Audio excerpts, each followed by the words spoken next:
Hey everyone, it's me, Jen, and I'm nothing if not intense. It's Sunday, August 26th, and today we're going to talk about the Ogden, the units that were rented there, the Mandalay Bay, 32-134 and 32-135, and some Marilou Danley. Let's get it started with the Ogden. They tell us that Paddock had checked into the Ogden, where he booked multiple suites, starting on September 17th through September 28th.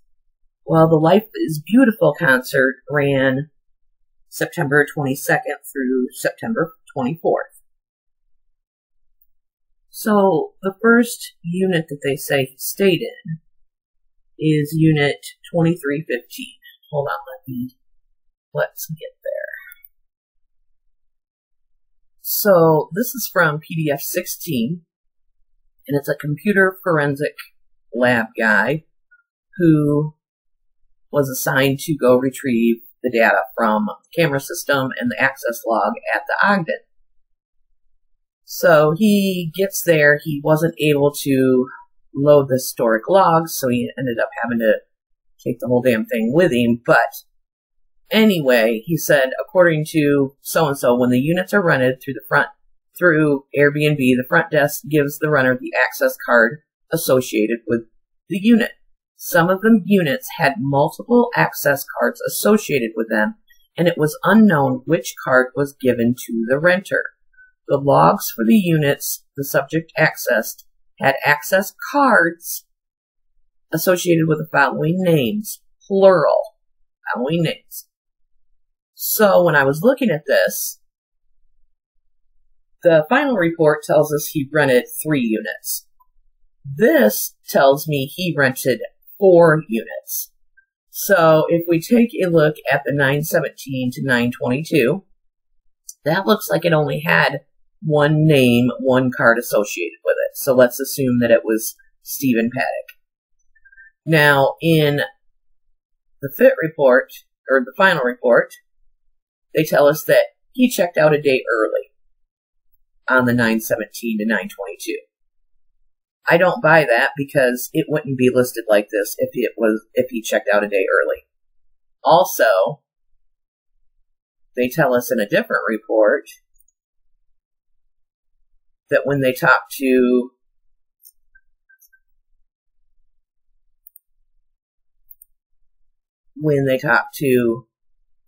one of the owners, or whomever rented him one of the units, the one unit from September 17th to 22nd,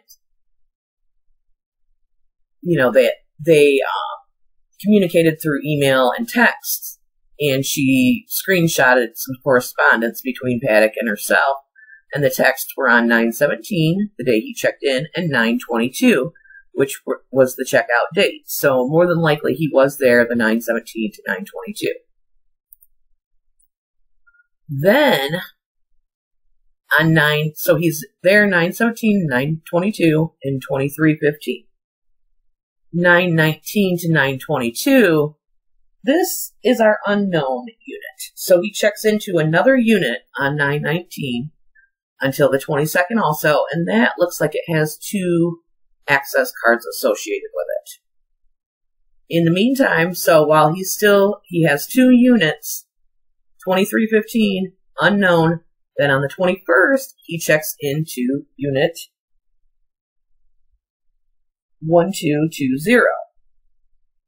And that looks like it has 3 key cards associated with it. So at that time, he still has unit 2315.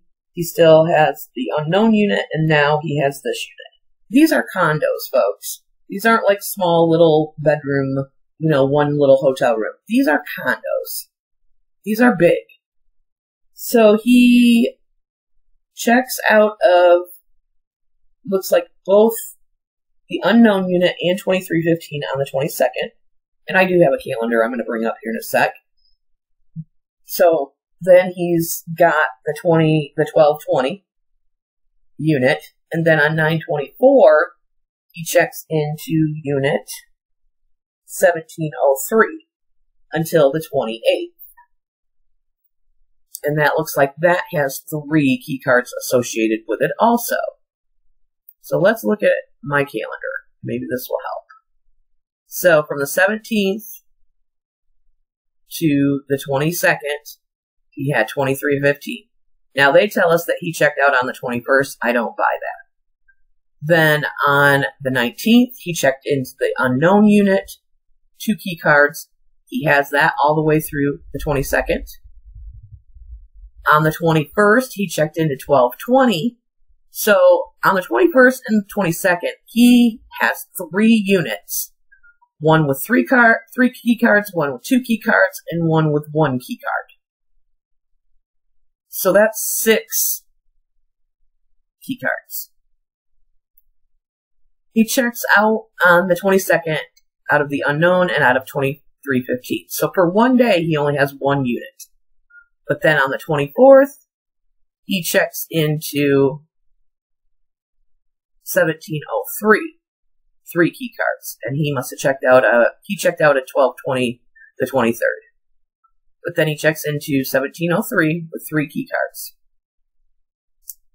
So the 24th, 25th, the 25th, remember, is the first day he checked into Mandalay Bay, 32-135, and supposedly reserved 32-134 for the 29th. So then he's got, still has the unit at the Ogden with 3 key cards now, and then he's in Mandalay Bay, 32-135, the Vista Suite. The 27th, same thing. The 28th, this is where it gets a little interesting. So he still has the condo at the Ogden, and he's got 32-135. But what he does on the 28th is he adds Marilou to the registration as a guest in that room. And Sheriff Joe tells us this in a press conference, and I do have a clip of that.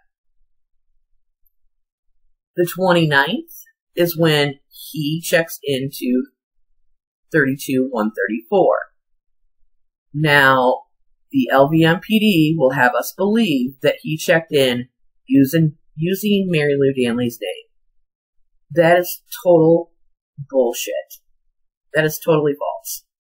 He used his name. She may have been a registered guest in that room, but he used her name. I mean, he used his name to register. Remember, they found her M-Life player's card in 32-135. So I believe by them saying that he used some of her info to check into 134, that's the excuse to cover anything related to her being found in that room. So if it truly was not in her name, which it was not, then what do we have left to surmise why any of her identification or any information was in either one of those rooms? It's because she was flipping there. You don't see any mention of her until the 29th, because guess what? That's when she got there, or late on the 28th. But then all of a sudden there's room service order in her name, there's valet tickets in her name, there's this, that, and the other thing. Because she was effing there. How hard is it for people to grasp that concept? She was there. So, we're going to take a look at some more evidence, I would say, that relates to that. Then on the 30th, he had 32-135 and 32-134. And then also on the 1st, obviously, 32-135 and 32-134. So I just thought that this was kind of a way to really look at how overlapping all these rooms were and how crazy, absolutely insane it would be for one person to have all these effing rooms at the same time. It is totally ridiculous. Obviously, he had other people with him. Obviously, he had his crew, his posse, whatever you want to call it. There was people with him. And There is just no other explanation. Be logical, people. Would you have 3 condos rented on the same day if it was just yourself? No. Or 4 condos. And the 4th, that unknown, the only thing that I could think of why they wouldn't tell us what unit that was or say that he had another unit was because that wasn't maybe facing the Life is Beautiful concert. And that was their thing, that all these units faced that concert, overlooking where the concert. And that would have, the last day he was in that unit would have been the first day Life is Beautiful started, which was the 22nd. But that's the only reason I can think of why they would lie about that. But again, it's like they tell half-truths. Oh, he had 3 units. No, he had 4 units. He had 32-135 and 32-134 at Mandalay Bay, but 134, he used Marilou Danley's name. No, he didn't. He used his name. It was in his name. So I hope this calendar I know it's not the greatest, but gives you an idea of the insanity of all these rooms. Now let's take a look at why I think. Remember, this was some of the first warrants and information that got released. This is the FBI, one of the FBI search warrants. And it's from Special Agent Brian Burt with the FBI. So he gives some background on himself, and then he gets into probable cause. Talks about the shooting. It was determined they were coming from rooms 134 and 135. The rooms were elevated. Officers ultimately made entry. Paddock's Nevada driver's license was located in the Mandalay Bay hotel room with Paddock, and both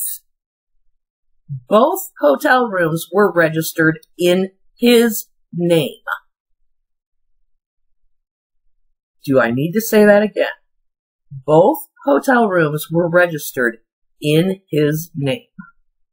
And you will see within these warrants, there's 3, 4, 5 different FBI agents within all these warrants. And each of them, yes, the narrative, they probably copied and pasted for the most part, but in everybody's narrative, or whatever they call it, probable cause, part of the warrants, they all say that both rooms were registered in his name. Not 135 was in his name, but 134 was in Marilou Danley's name. No, because it wasn't. But that was their excuse to cover the player's card that was found that had her name on it. That's the only thing I can think of, because that hotel room was not in her name.